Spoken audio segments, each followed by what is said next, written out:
Hey, YouTube. Wow. It's been about a month, right? It's been about a month since I posted something on YouTube. Yeah. Hey, how you guys doing? Missed y'all. Um, haven't been doing react. Haven't been. Well, one, I haven't been doing reaction streams as much. Two, I haven't been streaming as much. But when I do stream, I've been playing 2K. So I haven't really been posting any content to, post. But today, we got some shit to react to, and it's the best way possible to come back over here at this on the Sossboyjust channel. Degenerocity. The weirdness of Tubi movies. Now, Chad, if you don't know what Tubi is, then I think you guys might be living under a rock. Just saying. Just saying. Yeah, we reacted to that last one. Just making sure that we're all caught up. Yeah, man. If y'all don't know nothing about them Timu movies, that's it, Timu. The Tubi movies, them things is very interesting. So let's get to it, man. Let's see what my man got to talk about, man. Chloe! I'm just a kid.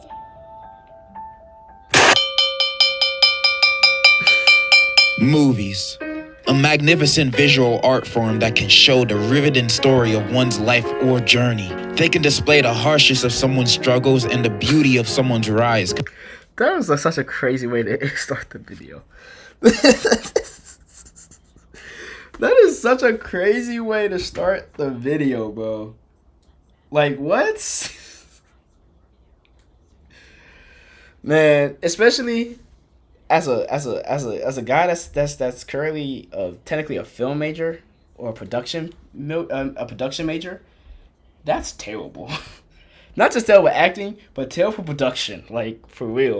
Conveying emotions that whenever I see them on screen, I can't help but feel the same way the character is feeling on screen. Not only that, they can introduce you to a new world that is entirely detached from our reality that I'm almost always engulfed in. I think that's a beautiful wonder about movies. They can spark out emotions from me that I just can't get from any other media.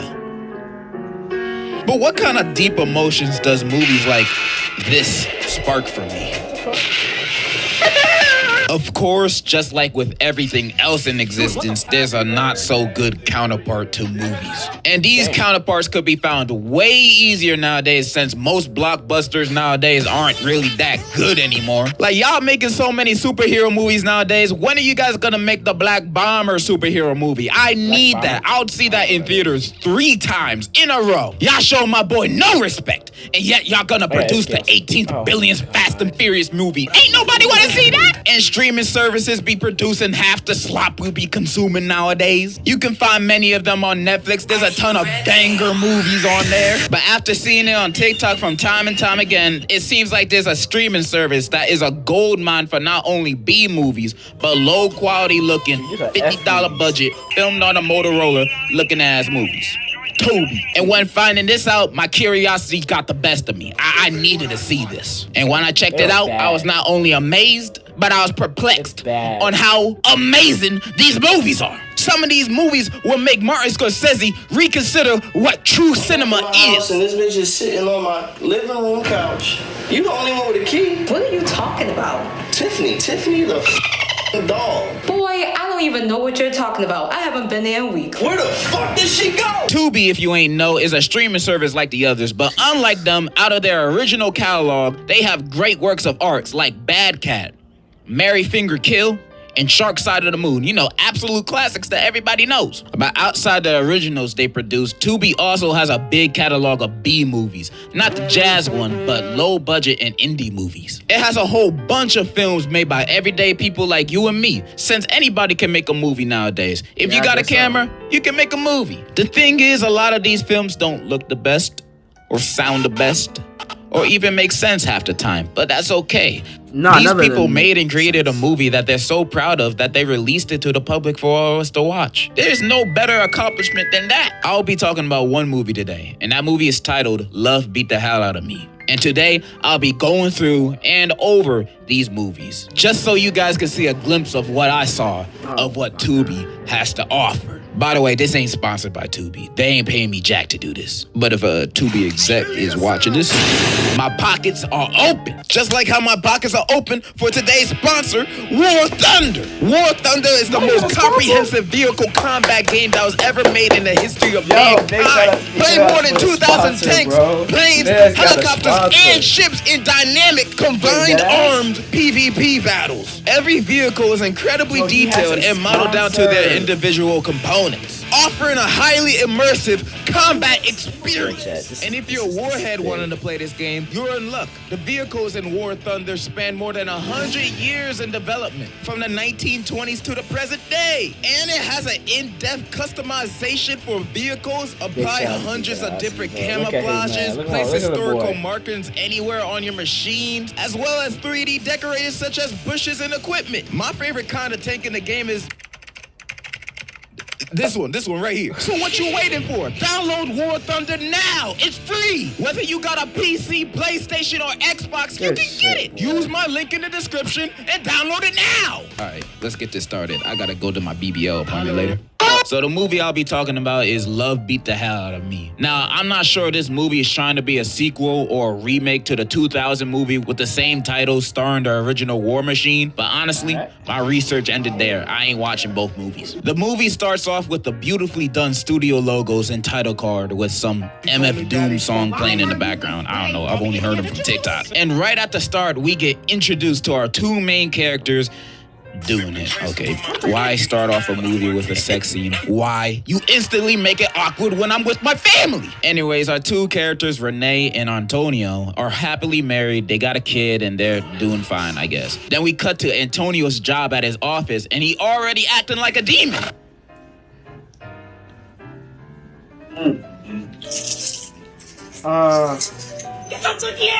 His boss then enters and introduces him to the new hire, Rhonda, and you can already see mad romantical tension between them. You can cut it with a sword or tortilla. It was that obvious. Next scene, we are at a school with Renee dropping off her son to and in his classroom. There she meets her son's new teacher, and the dude is buff like a Samoan. By the end of their convo, you can see even more romantical tension in the air. We've seen so much lustful tension with these two, and it was never with each other. She then leaves because she ain't trying to act up, you know? Next, we're at a studio, hearing one of the best songs ever recorded. Sitting in my crib, trying to get blown. Niggas need to understand my shit just flows. Like the breeze off the fucking lake. I got this dope shit uncut, make your ass lose weight. So this dude is Renee's brother, and apparently this is Antonio's studio. And they're all a part of this music group. I forgot what it's called. And Antonio invited some fine singers to help him record a song. Okay. Renee's brother and all these women are older. I don't want to hear that shit. I don't want to hear that. Start hollering at these girls, and all of a sudden, this dude becomes a comedian. No, he didn't call himself T-Slick.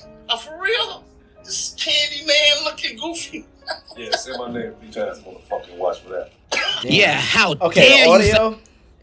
They recorded this audio off of their iPhones, bro. Sabotage me in front of these ladies when your sister is literally my wife, but they kiss and make up at the end, so it's all cool. Then we teleport to this long salon scene where Renee works out, and all the girls there are roasting each other, talking about their kids and that new teacher Renee met today. Her salon buddies egg her, trying to get the deets out of her, but she shows off her wedding ring, announcing her loyalty to Antonio. How sweet. Alright, not gonna lie. First third of this movie is kind of slow. There's a lot of small talk, like Antonio telling Ray about the new hire and one of Ray's grown-ass friends trying to flirt with a kid in the chicken shop. That's sick. Hey, got an ID? You can go home with me, fool. It ain't until we back at Antonio's office and Rhonda call him for some assistance. Antonio heads over to her office, and then his boss is looking for him because he just got nominated for an award for best attorney in the district. The boss and secretary go to Rhonda's office to tell Antonio the good news, only to walk in on him giving Rhonda back shot. fucking kidding me? They fired on the spot and Rhonda's laughing like she an anime villain. I don't know what the hell that's about. We then cut to Renee bro showing up to that house and he trying to tell her the bad news about her husband Antonio. Oh, he is I have no idea how he knows, but like just deal with it. But then he does one of those long build-up explanations instead of just the weirdness of Tubi movies. Because what the fuck are these, bro?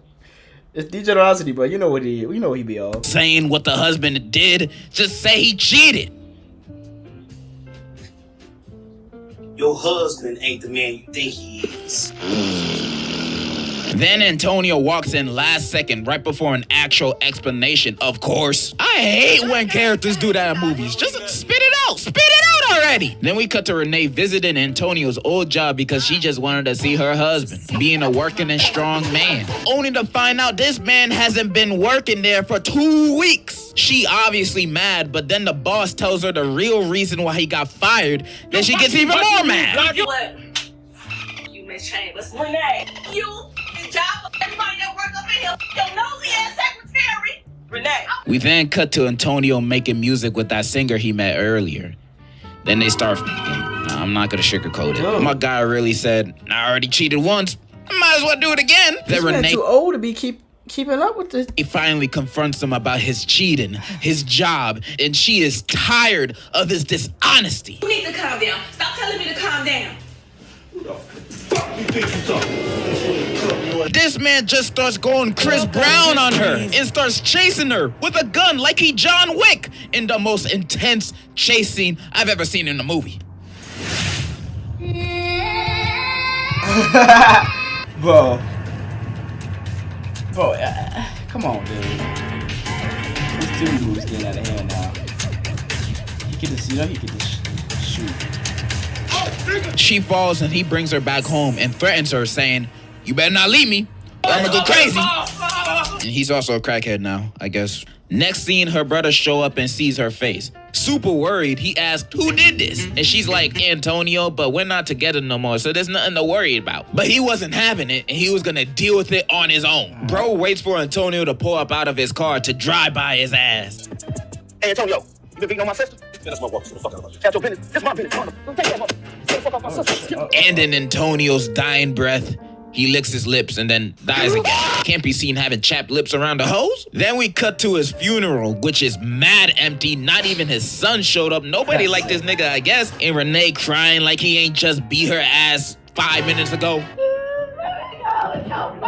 What did I do? Renee then goes to see Antonio's mother. When after seeing Renee's scars, she said she always feared this would happen to her. Turns out Tony's father was also a cheater and a beater. And Antonio got his bad habits from his daddy. She begs for Renee to leave Antonio, but Renee says she can't leave him because he threatened her. But he was just at his funeral. Dead. He's dead now. Like, what are you gonna do? Slap you from the grave? Like, that's just ridiculous. Tony's mom then recommends her to at least leave the house while he's still there. And then she proceeds to think about her son's teacher. He's still there. He's dead. What the? That she spoke to for like 30 seconds. I didn't know you guys had that kind of relationship already. Anyways, we go to the next scene at night to the singer girl appearing to be catcalled by some random homeless dude. Only for him to be Antonio? I thought this man was dead. What the hell he doing back? First time I saw this scene, I thought it was a flashback or something. But nah, he's alive. He's alive. So what was that funeral about? Some Mr. Robot dream sequence or some shit? How is he not dead? I mean, from what I found out later on in the movie, he ain't from Wizards of Waverly Place. So how he came back to life? And the movie never explains this. He's just alive again and homeless now. My personal theory is that he has the same powers of Kenny from South Park, but that's just me. Anyways, he confronts the girl about her not answering his calls, but she ain't having it with his drug problems because he's a junkie now, I guess. He gets mad and is about to smack her, but then she pulls out the blicky on him. Miko. He slowly backs away from her and then notices someone he knows in the alleyway. I know you. What do you want, man? It's his dealer, and he begging for more compound V, but he got no money. So he offers to do whatever she wants. They walk away together, and we transition to a montage of Renee becoming a stronger woman who don't need no man. We then cut to her packing her bags to move out, and while packing, Renee's friend frantically comes in the room. Renee, Capone called.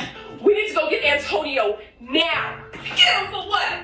Like I said, we need to go get Antonio. And she does one of those things where she don't explain why she has to do it. She just says, there's no time. Like, nah, you gotta explain why I need to save my abusive husband, because I will never be in the mood for that. Renee eventually agrees to go, and as they looking around for him, they pull up to a trap house, and then her friend like, nah, let's just get out of here and call the police. This place ain't safe. But Renee's like, nah, he my husband. Nigga, you leaving him. Both of them go inside, and Renee's friend starts tripping for good reason, saying again, this ain't safe because there's literal junkies walking around, and why we doing all this for him? Him! Then Renee says, look, I just need to know. I just need to know what he's been up to. No what? He had a crack house. That's an obvious sign to know what he's been up to. Renee's friend is spitting wisdom while Renee herself is spitting dumbasser. Anyways, they find Tony, and he acting like his usual self ever since he died. Antonio! Damn. Who the fuck coming in my crib? He start begging her to come back, and Renee just staring at him for a little bit, and she just says, let's get out of here. She's seen everything she needed to see. Then why the hell y'all here? What the hell you expected to look like? To him to be the kingpin of the house? They leave, and then he chases them, and then we transition to a murder scene, and it turns out Tony's drug dealer died of an overdose, and they suspect her boyfriend of doing it. Now, they haven't even identified her body yet, so I don't know how they know she has a boyfriend. One of the cops walks outside because he keeps complaining about the stink of the body. Damn! Please get that damn body out of here. He then sees a group of young African-American men hanging out, minding their own business, and then the woman cop sees this and is like, man, I bet you $20 I see you sold the drugs to Tosh. Yeah. You know what? Hold it right there. y'all just saw these random dudes and automatically assumed they did it? You didn't even question them or yourself. You just went after them without no evidence. Like, damn, this movie's...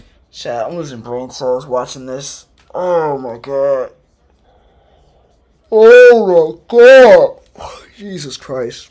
Because more realistic than I thought. But this one knows karate, so movie logic, I guess he did it. And that's the last we hear or see anything related to that, so what was the point? We cut to Antonio walking to Renee's house, begging some more, but Renee is really done with him this time. He tries to beat her ass again, but she's a strong, independent woman now, so the self-defense training came in clutch. She then tells him she going to church, so if he coming, he can come. He says, yes, I'll go anywhere with you, and enters the car with her, which I don't know how she comfortable with this man being in her car after he literally just tried to knock her out like he was Tyson. They enter the car together, and that's it. That's the end of the movie. That's it. Yep. But it has one of those, though I'm hopeful, yes I am hopeful as today, and then so that automatically makes this one of the best movies I've ever watched. Now, what are my thoughts on this movie? I thought it was pretty gosh darn entertaining. Sure, it had its mishaps like having a slow first 20 minutes, but overall, I freaking loved it. And I'm never gonna judge the acting of these types of movies. I think that just comes with the Tubi package. But the writing in these movies always takes a turn in a direction that I'll never predict by the time I'm at the end of the movie. Like, who the hell this guy robbed? But I love movies like this. They're fun to watch, and I bet the people who are making it had fun making it too. Now, I'm not gonna fuck around and say this movie's amazing or anything, up there with the likes of Citizen Kane and Date Movie. But if you're looking for something stupid, fun, and entertaining to watch, I recommend this. Because I think this movie encapsulates what Tubi movies are about. Ridiculous. Anyways, I hope you guys enjoyed this video. I know I've been gone for God knows how long, but hopefully that won't happen again. Me too.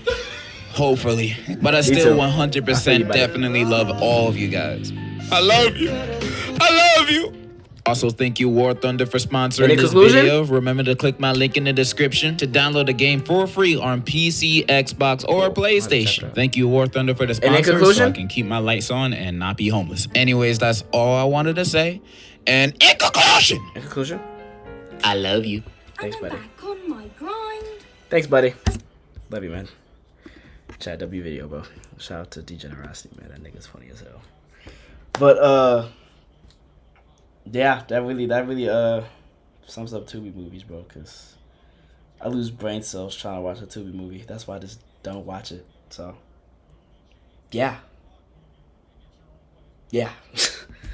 All right, I'll see y'all next one.